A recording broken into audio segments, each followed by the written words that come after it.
بسم الله والحمد لله والصلاة والسلام على رسول الله.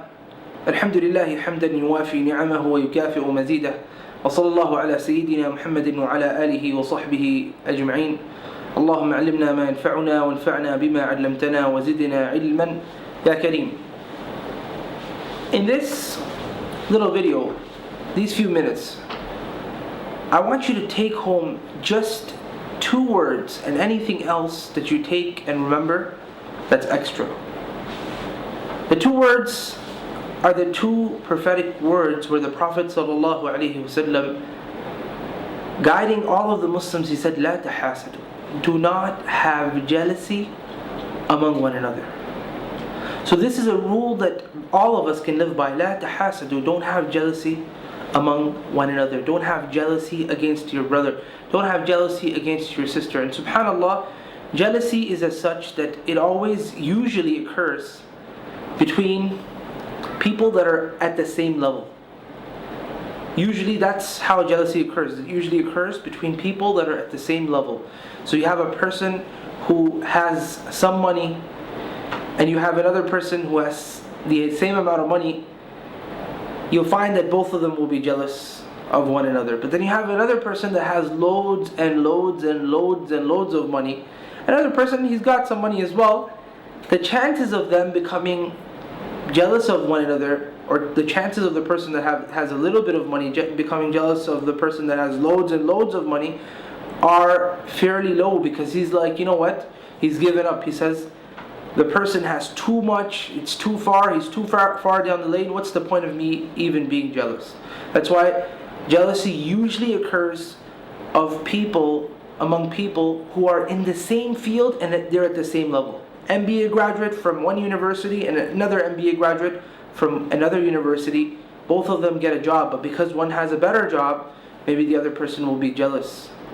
So you'll find that usually occurs between people that are at the same level and in the same field. However, this very MBA graduate that's jealous of his friend, if you bring him to a person that's a scholar of Islam, he's not going to be jealous, because they don't have the same sort of field that they're in. And similarly, the scholars of Islam, talabat al-ilm, du'at, callers, all of these sort of people that are working in the field of Allah are no different, because we're all human beings, and it's innate in human nature to sometimes be jealous of other people.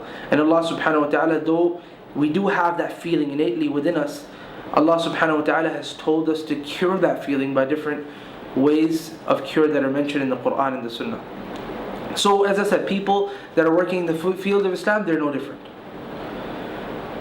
Rather, subhanallah, people that are working in the field of Islam may actually have more jealousy amongst one another. And this is amongst the traps of shaitan, which he uses to trap the people that are working in the field of Allah subhanahu wa ta'ala, in the path of Allah subhanahu wa ta'ala. And we know this from the time of Adam alayhi salam till our time today. Subhanallah, one of the people that every single one of us knows till today, every single one of us knows is Imam al-Bukhari. And even Imam al-Bukhari was subject to jealousy from his peers, to an extent that Imam al-Bukhari died on his mount by himself outside of a city, saying to Allah subhanahu wa ta'ala, Allahumma khirli, Allahumma khirli, Allahumma khirli, oh Allah, make my decision for me, make my decision for me, make my decision for me. Because at his time, he had some problems with a scholar from another locality in Naysabur, and the problems all occurred was because of the fact that they were at the same level, and a lot of people will go to Imam Bukhari's dars as opposed to this individual's dars. Rather, when Imam Bukhari started his dars, a lot of the other person's students, they ended up going to Imam Bukhari. Amongst those other person's students was Imam Muslim, who started then studying with Imam al-Bukhari rahmatullahi tabaraka wa ta'ala alayhi. So we know and we see from this example that even Imam Bukhari, the likes of Imam Bukhari, who, if there's any individual after the Messenger and the Sahaba that the Ummah reveres, it has to be Bukhari. Even him, he was subject to this jealousy and these problems. And such is the case with Imam al-Shafi'i. A man came to Imam Ahmad and he asked him about Imam al-Shafi'i. Imam Ahmad started saying good, very, very good things about Imam al-Shafi'i.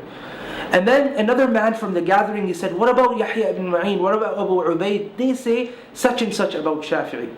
So Imam Ahmad then, he took that opportunity, just as I'm taking this opportunity right now, to explain to his students that look, when Allah subhanahu wa ta'ala, and I'm paraphrasing here, when Allah subhanahu wa ta'ala, He gives us virtue and knowledge to some people over others, you will find that other scholars and other people will be jealous of them, and it's natural. And he said that this is a problem, an evil character, a bad character in the people of knowledge. So just look past it and take from everyone, and take from everyone that is preaching good. And this is my message to you, right from over here. Abdul Wahab Saleem, wa sallallahu ala Sayyidina Muhammadin wa ala alihi wa sahbihi ajma'in.